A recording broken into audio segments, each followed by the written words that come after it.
Hello and welcome to computer class. My name is Dave and today we are talking about the World Wide Web, part 2, otherwise known as the dub dub dub. Yeah, let's go. So what does dub stand for, or www dot? It stands for World Wide Web, in case anyone's wondering.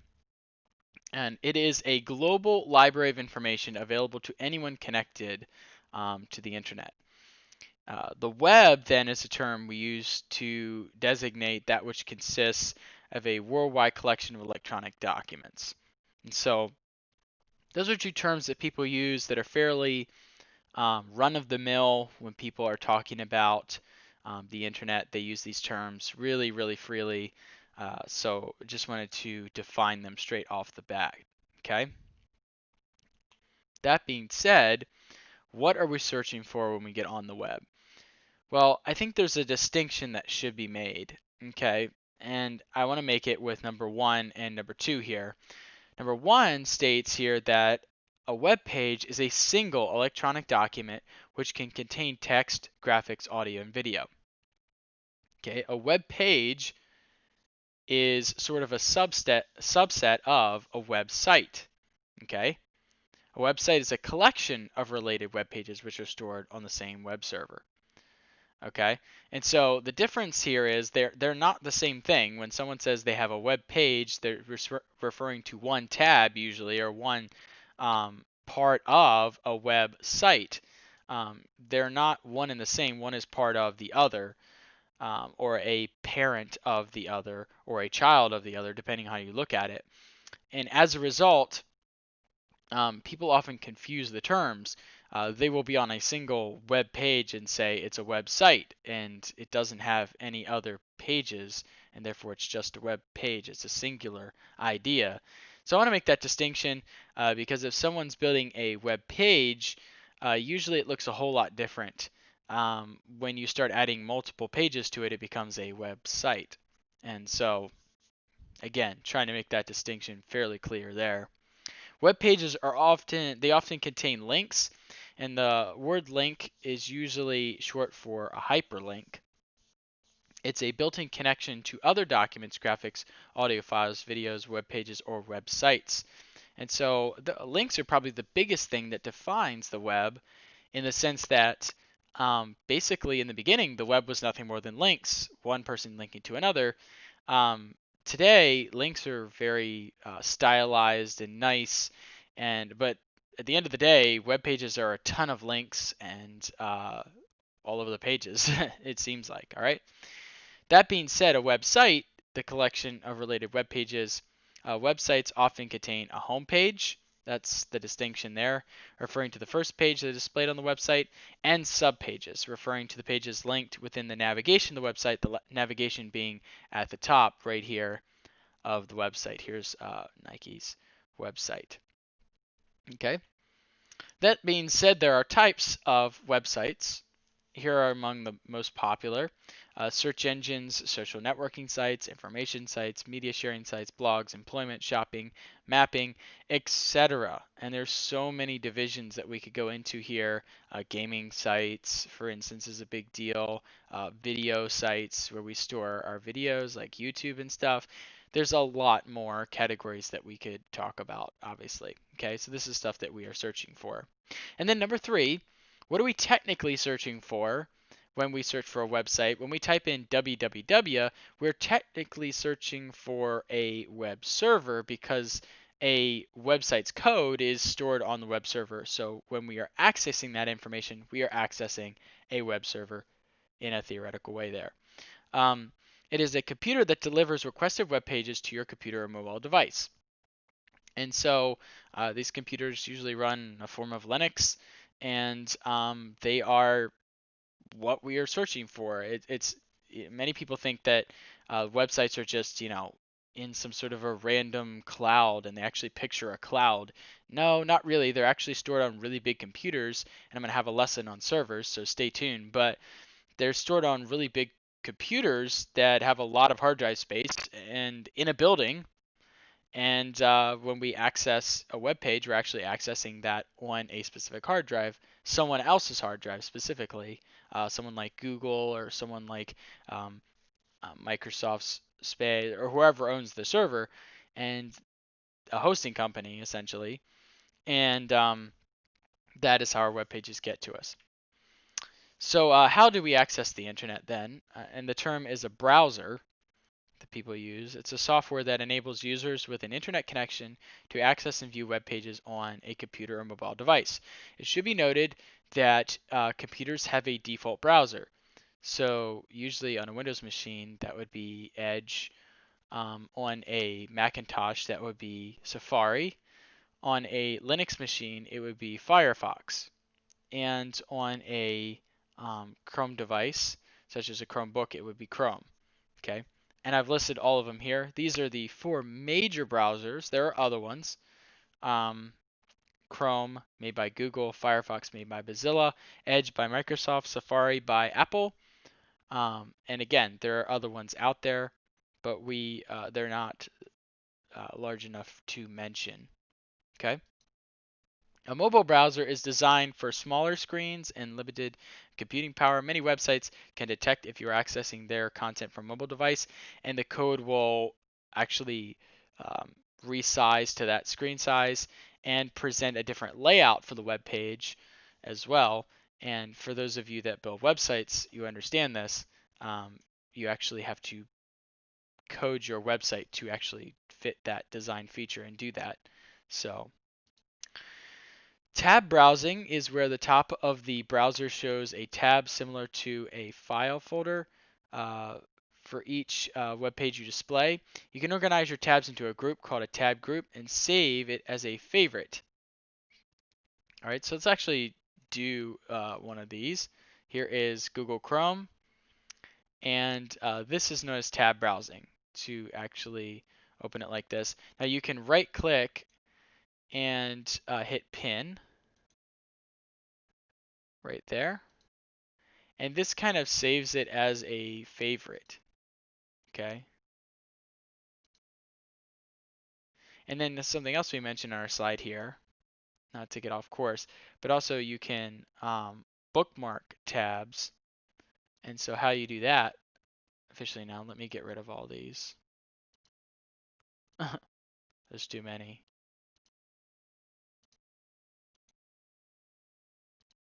By the way, you can right click and duplicate. That's a helpful feature. But you hit the little star here, and then you can name this website. This is Google. So let's just say I want to name this, and I hit done. When I hit done, it adds it to my favorite list, which I find in the 3 dots, and then bookmarks. And you can see I have all these bookmarks here, and here's Google is one of them. Now I can delete that out of there because I don't really need it. I have other bookmarks here, as you can see. And there are lots of other features. You can save different things, but that's known as tabbed browsing there. Okay. So favorites, click the star, you get the idea. Finding a web page. A web page has a specific unique identifier or address. It's known as a web address or a URL, standing for Uniform Resource Locator. It's a unique address for a web page. Okay. If you know the address of a web page, you can type it into the address bar in the browser. For example, if you type the address that you see there on screen in the address bar, then and press the enter key or click search, then you would get to this web page. Okay, the path history/places.html in this web address identifies a web page that is specified in a file named places.html. HTM, sorry, which is located in a folder named history on the server that hosts the nps.gov website. So you can kind of tell what's going on in a URL based on the slashes and things. So again, this is the domain name, but then it's everything that you're accessing is stored in a folder entitled history, and then there's a document places.htm. All right. Oops. When you enter this web address after obtaining the IP address from nps.gov domain name, the browser sends a request to the web browser to retrieve the web page named places.htm and delivers it to your browser to be displayed. That being said, this is an incredible thing that we have to deliver code to web page to the browser and to be able to access web pages. When it does that, it downloads a little portion of code onto the computer, known as a cookie, and that stays for a little bit on your computer. I'm sure you've heard you can clear your browsing history, or clear the cache and cookies. When you do that, that is what you're clearing. You're actually clearing out the code that you downloaded from the web page from the web server. And here is an example of how all that plays out. So I want to kind of break down this web address into the parts that it is and explain each part. The first section of the web address is HTTP. I'm sure you've seen it.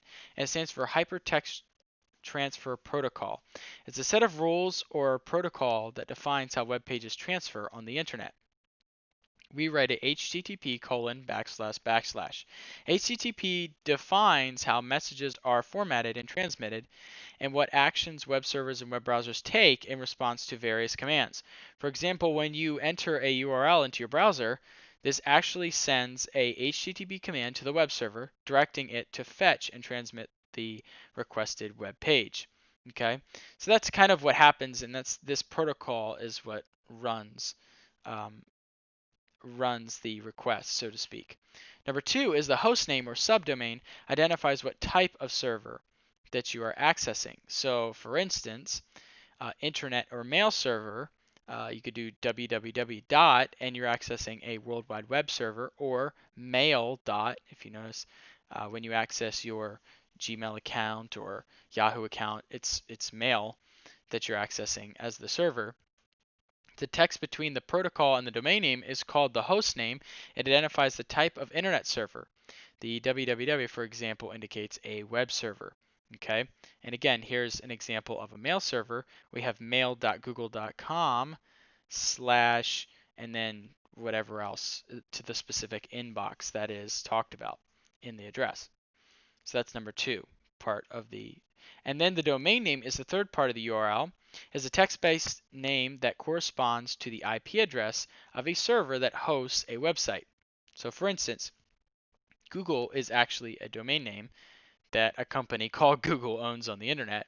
A domain name is part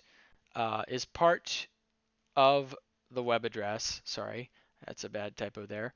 That you should type in the browser's address bar to access a website. So you can go online and you can buy domain names. So let me actually show that. If I go to Google and go to Google Domains, okay, I could search for a domain here and actually buy a domain from Google. The same is true with a company called HostGator.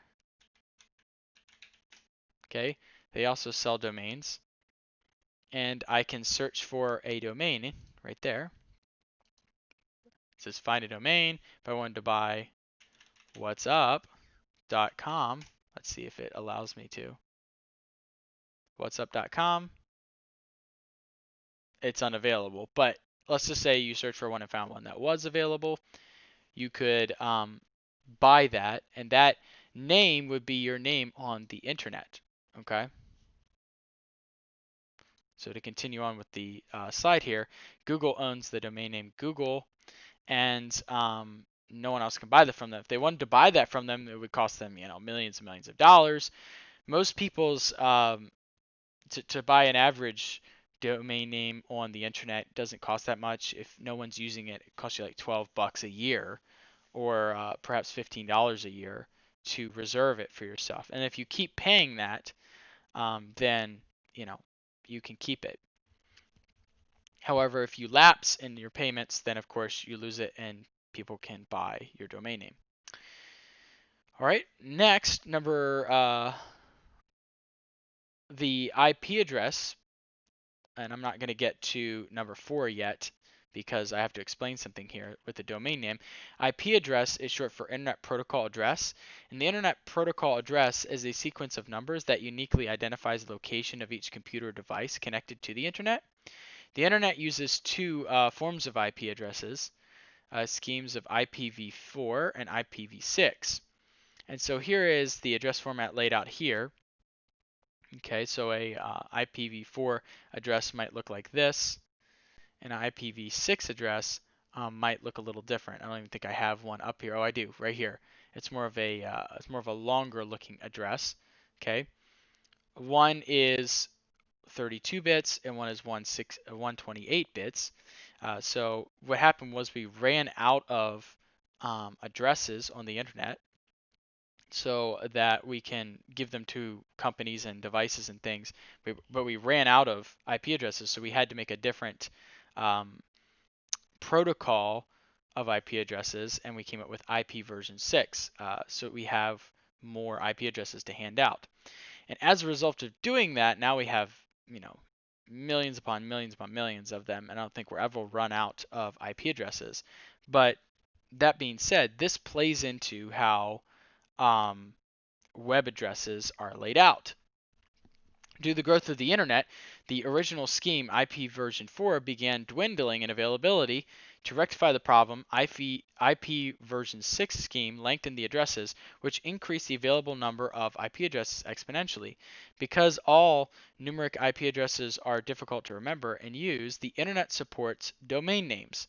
So, for instance, the domain name 72.14.207.99, let's just say that was the IP address of Google. I'm not saying it is.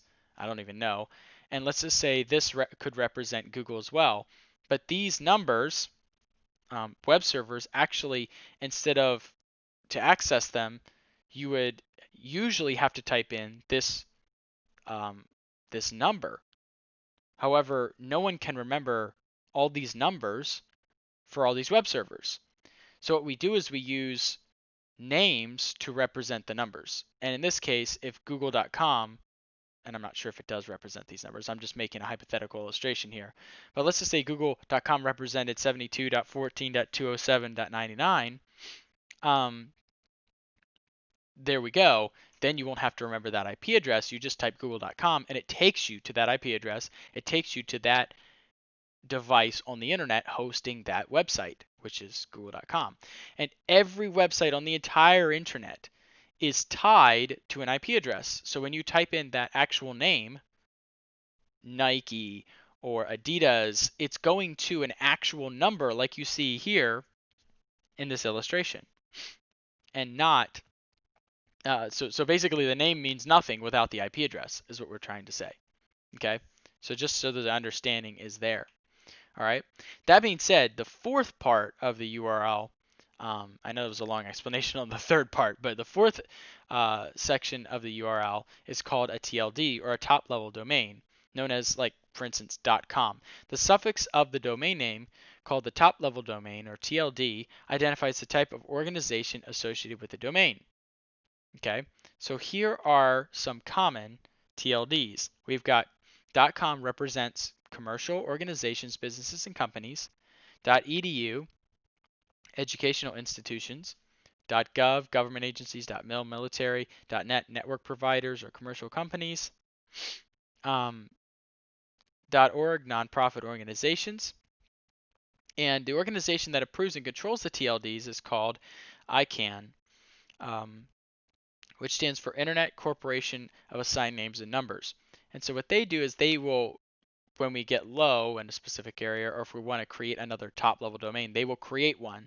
So if they want to create .ak47, so we can then name more websites on the internet, they can do that, and then we can sell all of the names. So for instance, if you had hi.com, okay, once someone buys hi.com, it's no longer available. So you could do hi.edu, hi.gov. By creating more top-level domains, you then have more. You can have more websites entitled hi, right? So if I wanted to create .ak47, I could just create. This company could create the top-level domain, and then I could buy hi.ak47 or hi.io or hi.church or hi. Your mom, right? So they can create as many top-level domains as we need, so that the internet can expand with all these names that we have on it. Okay, that's the purpose of top-level domains, if I had to explain it. For websites outside the United States, the suffix of the domain name may include a country code in the TLD, which is a two-letter country code such as AU for Australia. So for instance, www.philips.com.au as the Australia is the domain for Philips Australia for their website. So for people inside of Australia, they need to type that in or search for that to find it. It's the same with .uk for the United Kingdom and so on. Companies all have country codes, and because the internet was born in America, we don't have a country code. We started it, so yeah, that's America for you. We're a little arrogant. To summarize, and this is pretty important stuff right here. This is what I was getting to this entire time. HTTP is a set of rules that defines how web page transfers. www identifies type of internet server. Google is a domain name, and a .com identifies what type of domain. So that is, again, the summary of what I was trying to get to explain how a URL works.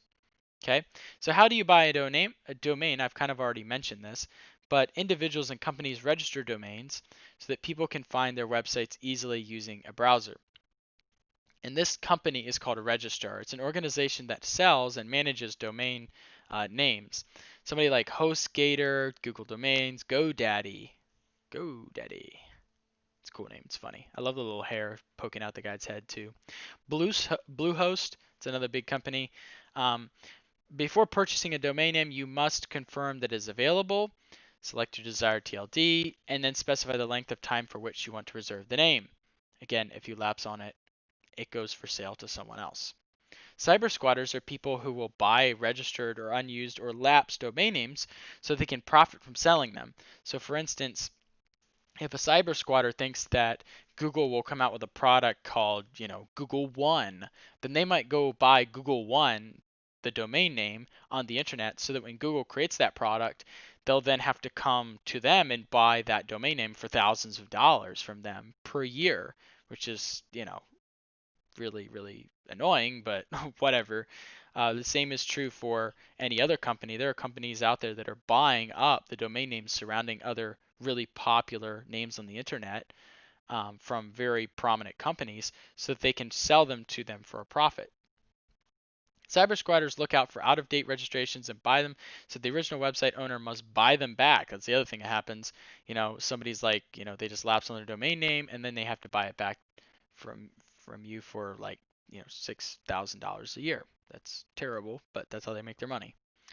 Cyber squatters may purchase domain names with common words, alternate spellings, or trademark terms, or even celebrity names. That being said, another big thing that happens on the internet is search engines. It's a software that finds websites, web pages, images, video, news, maps, and other information related to a specific topic. These sites are helpful in locating information on the web for which you don't know an exact web address. And I'm so glad that these companies have decided to do this because just finding websites would be astronomically hard without search engines. It's amazing how they categorize them. Some search engines, such as Google, track your physical location using satellite so they can display results relative to your area and such and so on. They also sell the data about you in your search history, so keep that in mind. The major search engines include Bing, Google, and Yahoo. And my favorite, DuckDuckGo. Who could forget DuckDuckGo? What a great search engine. I don't know. I don't know if anybody uses it, but it exists. So you go, DuckDuckGo. That being said, some search engine terms to take note of. A hit is a search engine result that is based on what you have searched. And depending on your search text, search engines may respond with thousands to billions of search results. Keywords are stuff that you enter, like a phrase with spaces in between the words, in a search box.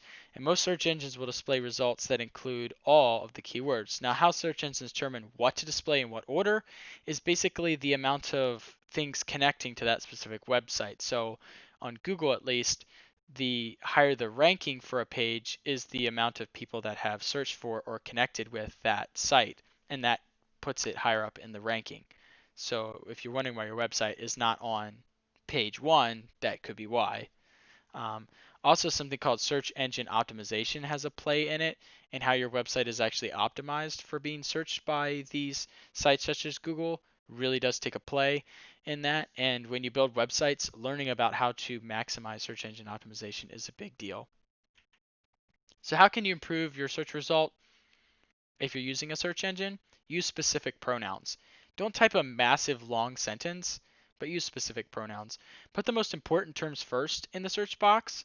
Um, so if you're searching for a driver for something, like a graphics card, write, the name of the graphics card, 1660 Super Driver, because that's all you need to find it. If you're searching for, um, you know, ABC News, then just write ABC News. You don't need to write anything like crazy long, like a whole sentence like "Find me ABC News." There's no why. Or find me Fox News. You don't need to make a long sentence out of it. Just put exactly what you want, and it will find it. I see people write these massive long sentences, and the search engine finds this random stuff. Well, that's why. List all possible spellings. Use quotation marks to be more specific. Those are some tips and tricks to be able to help you improve your search results. So hopefully you learned something today. This has been the World Wide Web lesson number 2, and I will see you in the next video.